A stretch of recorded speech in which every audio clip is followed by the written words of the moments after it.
Bom dia, povo de Deus! Bom dia! Que bom que vocês estão aqui junto comigo e com você que está aí do outro lado. Quero desejar um ótimo dia para você e que nós possamos passar ótimos momentos juntos nesta manhã. Eu quero convidar você para dilatar o seu coração em direção ao céu nesse dia, receber todas as bênçãos que Deus tem preparado para você. Você quer? Vocês querem? Eu também quero. Então, por isso, nós vamos orar, agradecendo ao Senhor por mais uma oportunidade e pedindo a presença dEle nesse momento. Vamos orar?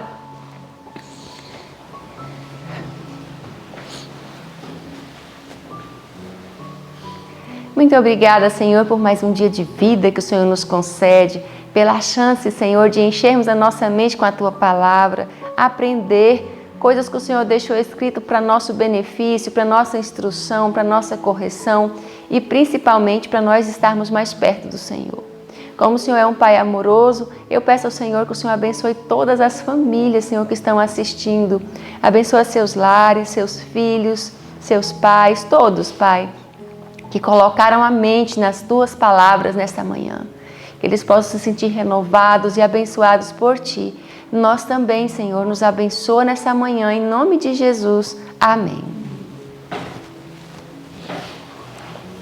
Você gosta de cantar? Eu amo cantar. E esse hino que nós vamos cantar agora, ele fala sobre a voz de Jesus. Você já ouviu a voz de Jesus? A voz de Jesus faz toda a diferença na nossa vida. Então vamos adorar a Ele nesse momento especial, cantando sobre a voz dEle em nossa mente, em nosso coração.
Amém. Que todos os dias você possa ouvir essa voz falando ao seu coração. É uma voz doce, cheia de ternura para guiar você até o céu.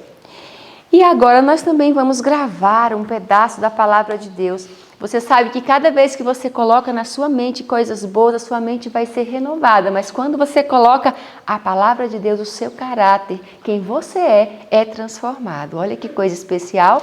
Então é muito importante nós gravarmos a palavra de Deus. Deus deixou muitas orientações. E essa semana nós estamos decorando Atos capítulo 20, do verso 28 ao 30, onde o apóstolo Paulo deixa uma advertência. Vamos então no 3? Vamos lá? 1, 2, 3. Atos 20, do 28 ao 30. Olhai, pois, por vós e por todo o rebanho, sobre o que o Espírito Santo vos constituiu bispos, para apacentardes a igreja de Deus, que ele resgatou com o seu próprio sangue. Porque eu sei isto, que depois da minha partida entrarão no meio de vós lobos cruéis, que não pouparão ao rebanho, e que dentre vós mesmos se levantarão homens que falarão coisas perversas, para atraírem os discípulos após si. Atos 20, do 28 ao 30. Atos 20, do 28 ao 30. Olhai, pois, por vós e por todo o rebanho, sobre que o Espírito Santo vos constituiu bispos, para apacentardes a igreja de Deus, que ele resgatou com seu próprio sangue. Porque eu sei isto, que depois da minha partida entrarão no meio de vós lobos cruéis, que não pouparão o rebanho, e que de entre vós mesmos se levantarão homens que falarão coisas perversas, para atraírem os discípulos após si. Atos 20, do 28 ao 30. Atos 20, do 28 ao 30. Olhai, pois, por vós e por todo o rebanho, sobre o que o Espírito Santo vos constituiu bispos, para apacentardes a igreja de Deus, que ele resgatou com seu próprio sangue.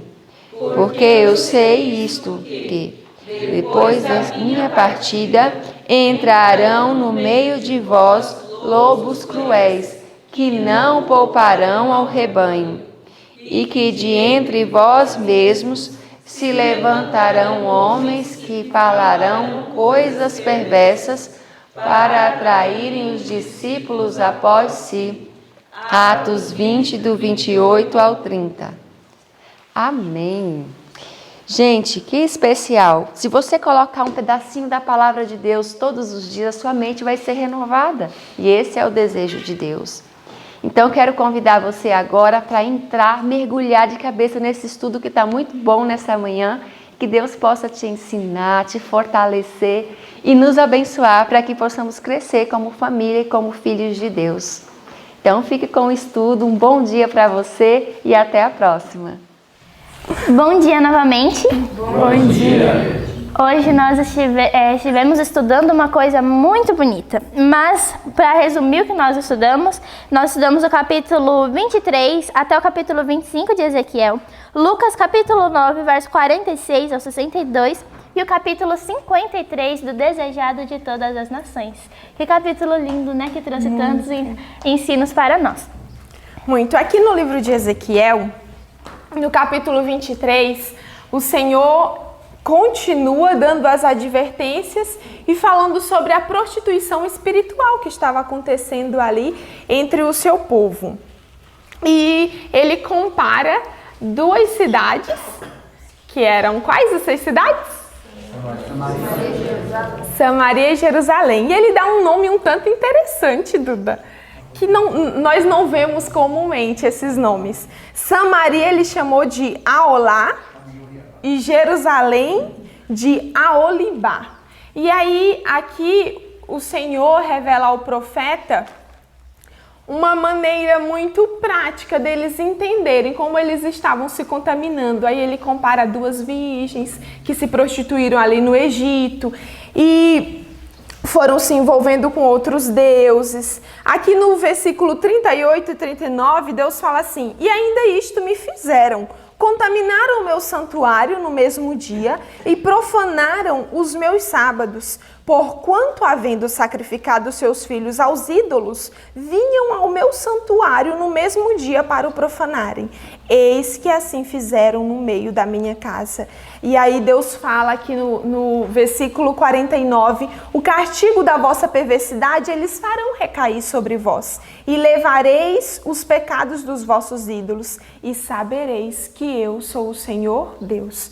O Senhor ama, trabalha muito com amor, como nós vemos ali em Lucas, mas chegará um momento da história dessa terra em que nós levaremos o preço dos nossos pecados se não aceitarmos que Jesus leve no nosso lugar. E continuamente o povo rejeitava esse Deus, que era a única solução e a única salvação para eles. E aí o capítulo 24 é interessante, né? Ele continua numa parábola. Continua a parábola da panela, fala aqui no capítulo 24. E o Senhor manda que o seu servo vá lá e pegue uma panela, coloque os melhores pedaços de carne lá dentro e ele coloque, vamos dizer que no fogo, né, aquela panela. Só que aquela panela estava enferrujada e aquela panela ia contaminar toda aquela coisa que estaria dentro. Diz que tinha osso embaixo também, né? Tinha ossos embaixo também. E aquela panela, por estar enferrujada, por estar suja, ela contaminaria o que estava lá dentro também. Aí o Senhor disse, deixa ela no fogo para ver se a ferrugem sai.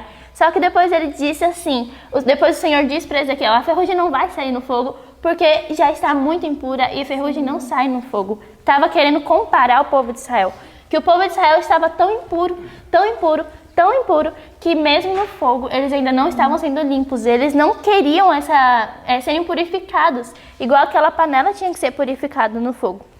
E aqueles pedaços de carne que estavam lá dentro, eles estragaram também, eram os melhores pedaços de carne, também ficaram impuros, também ficaram sujos, por causa que dentro da panela estava toda contaminada e aquelas coisas que estavam ali se contaminaram também. E isso significava que o povo de Israel estava impuro, que o povo de Israel ele estava andando em apostasia, assim como você comentou no capítulo anterior, que o povo de Israel foi comparado com nações, com 2 mulheres, né, que eram prostitutas. O povo de Israel estava em uma apostasia total, em um declínio total, eles estavam descendo cada vez mais, cada vez mais. Mas depois disso, o Senhor ele diz a Ezequiel que levaria a mulher dele, Ezequiel ia ficar viúvo. Aí o Senhor disse que Ezequiel levaria a mulher dele, que o Senhor mataria a mulher dele e que não era para ele chorar, não era para ele se lamentar, não era porque o povo de Israel, eles tinham um costume, o povo do Oriente tinha um costume de colocar roupas, de andar, fazer algumas coisas, alguns símbolos, mostrando a sua tristeza, mostrando como eles estavam e o Senhor falou que não era para ele fazer nada daquele tipo. Só que na manhã seguinte ele foi e falou para o povo que havia morrido a mulher dele, falou de manhã e de tarde para o povo que a mulher dele havia morrido. E o povo pergunta, né, para ele por que ele não estava fazendo aquelas coisas, por que eles não estavam fazendo o costume que era um costume deles, se vestirem de pano de saco, andar pela rua sem calçados, aqui fala até cinza na cabeça. Cinza na cabeça, que também eles cobriam o bigode, não era para ele cobrir o bigode, por causa que isso mostrava um símbolo de tristeza, que ele estava se lamentando por causa disso. O Senhor disse que não era para ele fazer nada disso. E ali ele começa a divertir o povo de Israel, que era um povo rebelde, fala que o povo de Israel estava em rebeldia, que o povo de Israel era um povo orgulhoso e que ele não faria isso porque o Senhor havia mandado para ele que não se lamentasse, que não fizesse as coisas por causa da morte da sua mulher. E daqui no capítulo 25, continua proferindo algumas coisas, fala algumas profecias contra Amon, contra Moabe, contra Edom e Filístia. Que praticamente juízo, né, essas cidades.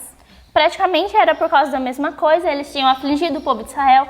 Um tinha pesado julgo muito forte sobre o povo de Israel, outro tinha zombado do povo de Israel.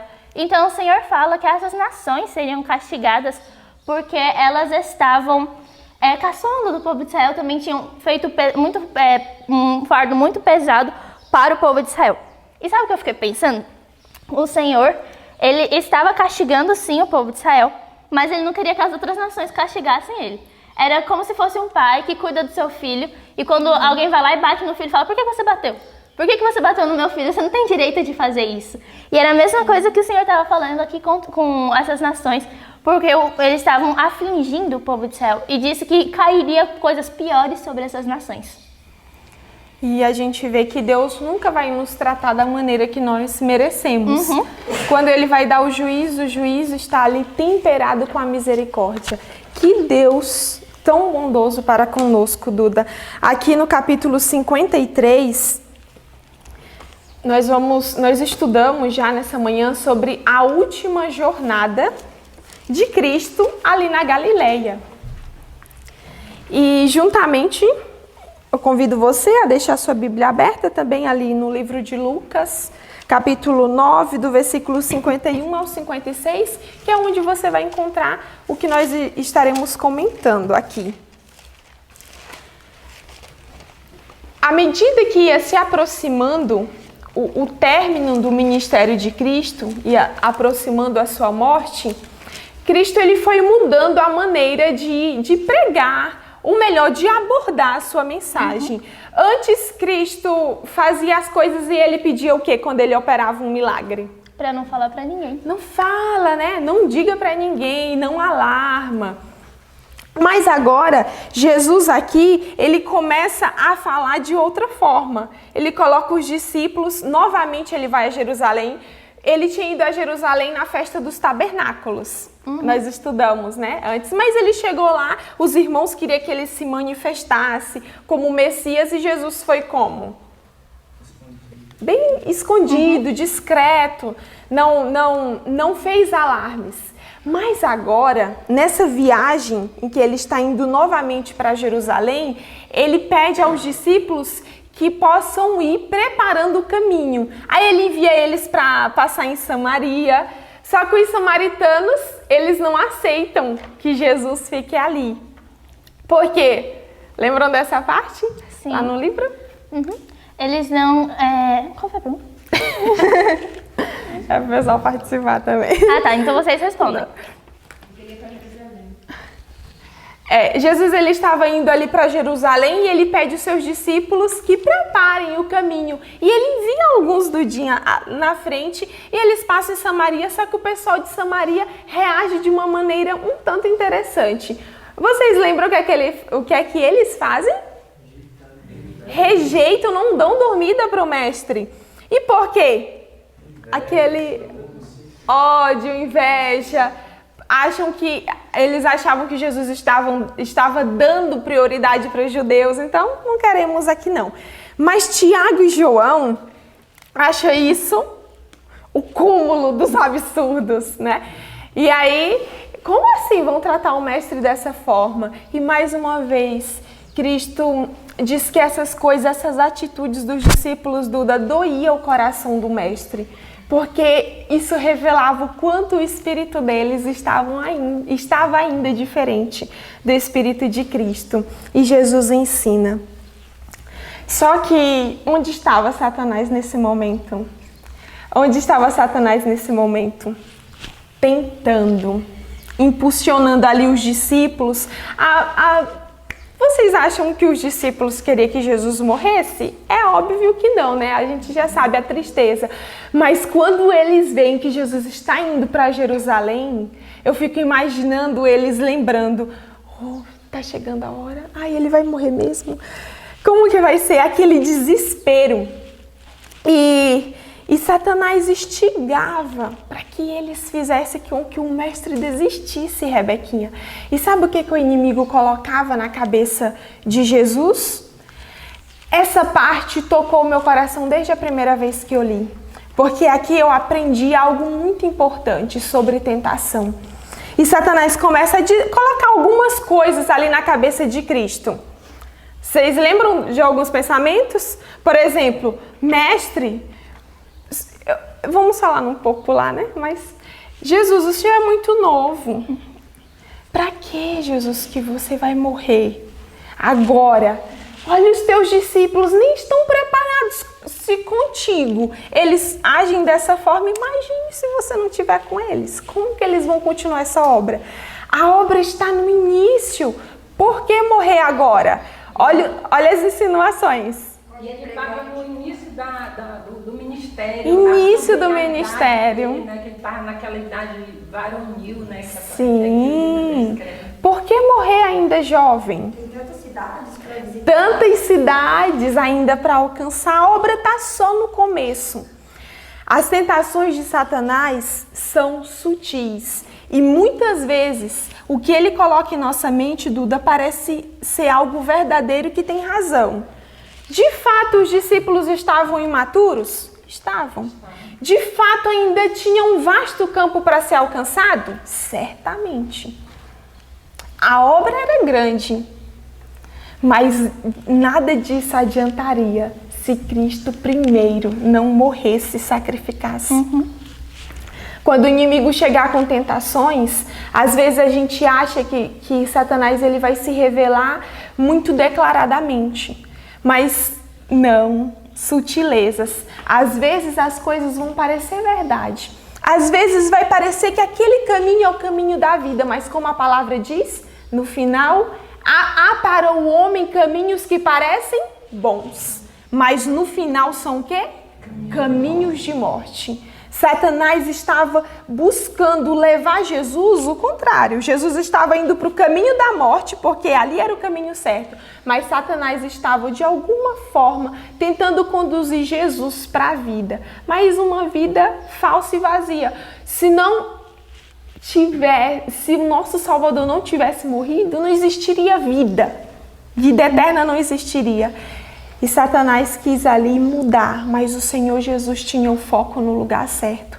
Que nessa manhã o Senhor coloque a nossa mente também com o foco no lugar certo. Se vierem pensamentos aparentemente certos, mas que nós possamos estar tão firmados na Bíblia, no propósito, que possamos continuar. E tem algo muito bonito que aí Jesus estava colocando os 70 ali no foco também, Duda. Isso mesmo.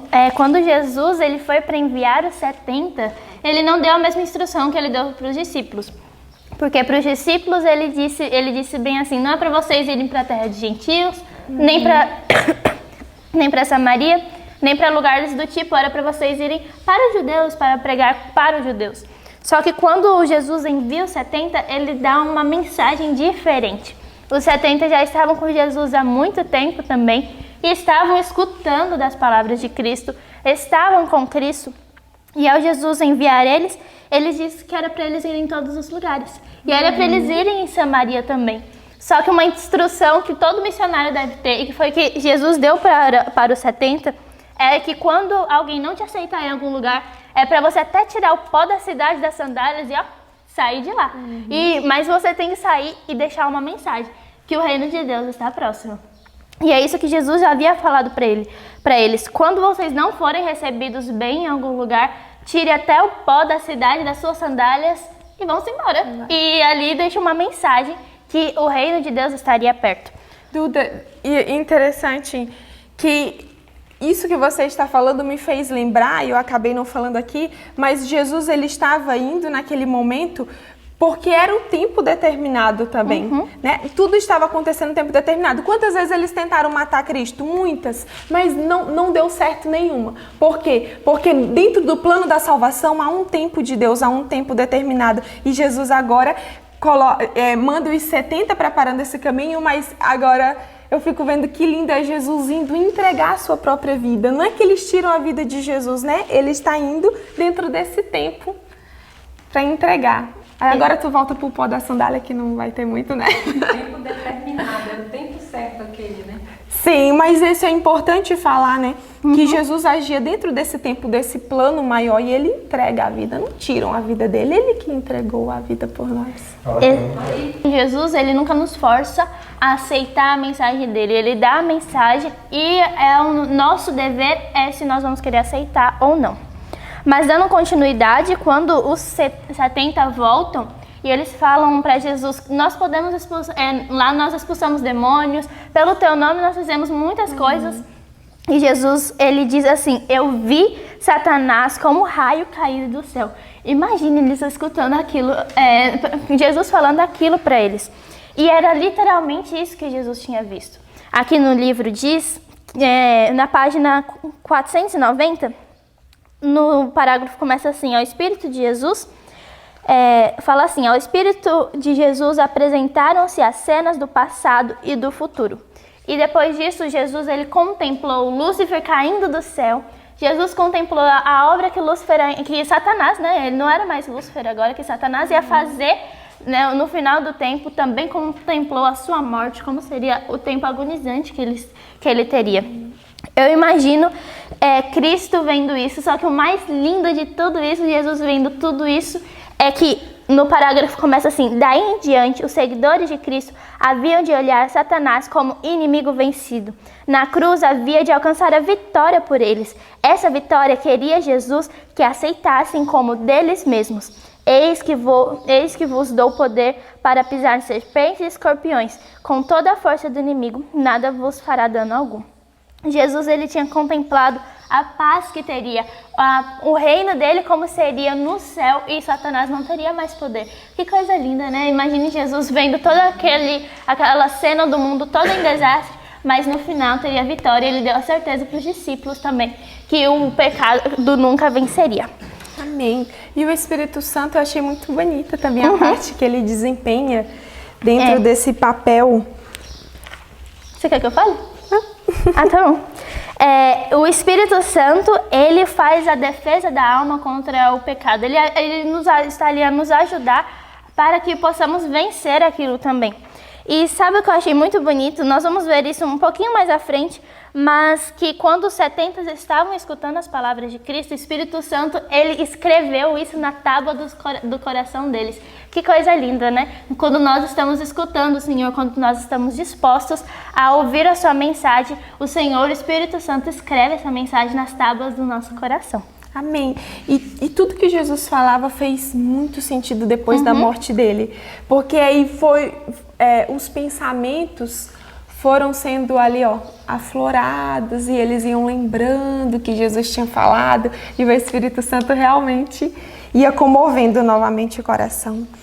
Outra coisa, Duda, nós como cristãos, às vezes a gente fala demais no poder de Satanás. Viram essa parte? Eu achei interessante isso. Às vezes falamos demais no que o inimigo faz, no poder que ele tem, no que ele opera. E ele se regozija quando nós falamos isso, né? O rei de toda a terra, né? Eu fico pensando, mas quantas vezes a gente fala do poder de Cristo? Quantas vezes a gente deve falar desse Salvador que é muito mais poderoso do que o inimigo?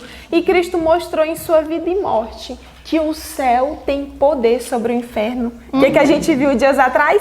As portas do inferno não prevalecerão contra a igreja de Deus. E Cristo é o cabeça, a pedra e o fundamento. Falemos dele, respiremos ele, contemplemos a ele, e a força do inimigo, ela cairá por terra, porque aí o Espírito nos revestirá dessa nova vida e o pecado já não nos dominará.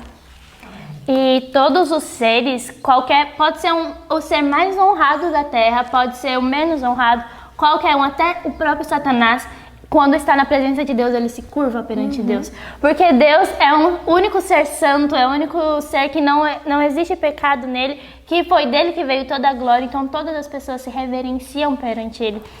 Então não há poder de trevas que fique perante Deus, que Deus não possa demolir. Quantas vezes os demônios diziam, bem sei que tu és o santo de Deus, vieste atormentar-nos antes do tempo? Então o próprio império das trevas reconhece o poder de Deus, que nós reconheçamos como filhos. E indo ali para o finalzinho, Duda, as grandes parábolas de Jesus que a gente tem na Bíblia foram proferidas nesses últimos meses da vida de Cristo. Nós temos algumas parábolas muito conhecidas que o livro apontou aqui. Temos a do fariseu e do publicano. Quais as outras? Tem a da viúva e do amigo do homem importuno, né? Importuno. A dracma perdida, o filho pródigo veio da ovelha perdida também. E Cristo foi ensinando, porque ele não poderia falar tão abertamente por causa da perseguição acirrada dos fariseus. O interessante é que os fariseus entendiam quando Cristo ia ali, falava, reprovava, eles entendiam, mas ao mesmo tempo eles não poderiam falar, condenar Cristo, porque as palavras de Cristo não eram tão claras, né? Era por meio de parábolas. E sabe, eu acho que o resumo desse capítulo que nós podemos tirar de mais precioso é que nós vemos que o Espírito Santo sempre está agindo em todas as pessoas. E esse capítulo imenso foi só por causa que os discípulos estavam, vamos dizer, que rejeitando os fariseus, estavam querendo amaldiçoar aqueles fariseus. E nós vemos que existe esperança para todos. Será? O poder das trevas nunca vencerá. O poder de Cristo sempre vai vencer sobre ele. O poder de Cristo sempre vai atuar em qualquer pessoa. Sim. E nos samaritanos também atuou. Depois que os 70 foram lá, os samaritanos receberam eles também. Sim. E nós devemos ter isso no nosso coração. Eu quero chamar a Rebequinha aqui na frente. Nesse estudo eu fiquei pensando, mesmo na minha vida, ao olharmos como Cristo trabalha realmente pelo método do amor. O céu trabalha pelo método do amor, não pela obrigação, não forçando, não impondo algo como o inimigo faz. Mas o Senhor Jesus Cristo deixou de modo muito esplendoroso, revelado na palavra, como foi o plano da salvação, como ele se entregou. Que neste dia o amor de Cristo te motive a continuar. Que o poder das trevas possa ser ofuscado diante da beleza e do brilho de Cristo. Que nós sejamos esses discípulos que estão indo pelo caminho. Agora não para um Salvador que vem atrás para morrer, mas um Cristo que está vindo para levar-nos para o nosso lar, o lar que ele falou enquanto ele estava aqui. E eu achei lindo no final, diz assim, ó, não temas, ó pequeno rebanho, porque a vosso Pai agradou dar-vos o reino. Não temas, ó pequeno rebanho, não temas, ó ovelha, o teu Salvador se agradou de ti, se agradou de mim, de você, Duda, da Rebeca que está vindo aqui. O Senhor quer nos dar um novo reino, uma nova vida, que possamos olhar o amor dele todos os dias ao se entregar por nós. Amém. Vamos orar? Pai querido, Senhor, muito obrigada por estarmos aqui na sua casa nessa manhã, porque em tua infinita bondade o Senhor deixou revelado essas coisas para que o nosso coração se enchesse ao passarmos por momentos difíceis, para que o nosso coração se enchesse ao vermos o inimigo nos atormentando com tentações, com pensamentos que não são verdade, Senhor, apesar de às vezes parecer. Obrigada porque o céu descortina para nós o nosso passado e também o nosso futuro. Senhor, nos prepara para te recebermos. Estamos preparando o caminho para a tua volta e queremos que o Senhor prepare o nosso coração também, para que quando o Senhor apontar nas nuvens do céu, possamos estar muito alegres, com o coração em paz, na certeza que cumprimos o teu propósito, o teu trabalho. Queremos cumprir a nossa obra, Senhor Jesus, assim como o Senhor cumpriu a sua. Obrigada por tão grande salvação. Pai, por mais que falemos, a gente não consegue compreender, penetrar naquilo que é inigualável, Senhor, o teu amor, tão grande salvação. Dai-nos a cada dia vislumbres da tua glória, para que possamos permanecer firmes na certeza de que ao Senhor agradou dar-nos o reino. Obrigada, Pai. Fica conosco nesse dia. Abençoa os teus filhos que estão aí do outro lado. Alimenta-nos a cada manhã com a tua palavra. Dá-nos sede de ti. Em nome de Jesus. Amém. Amém.